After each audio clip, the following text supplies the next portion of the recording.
I want it. Okay, now let's show how to use our output port to charge our cell phone. Here is the Huawei P30, so just use this charge cable to connect here.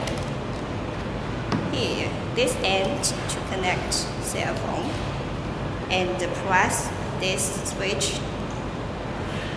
So it's charging now. And also you can use your own cell phone charge cable to charge the cell phone. This is the iPhone 12 charging cable. Connect our Type-C output port.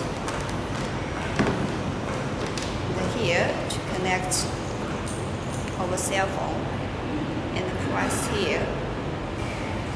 So it's charging now.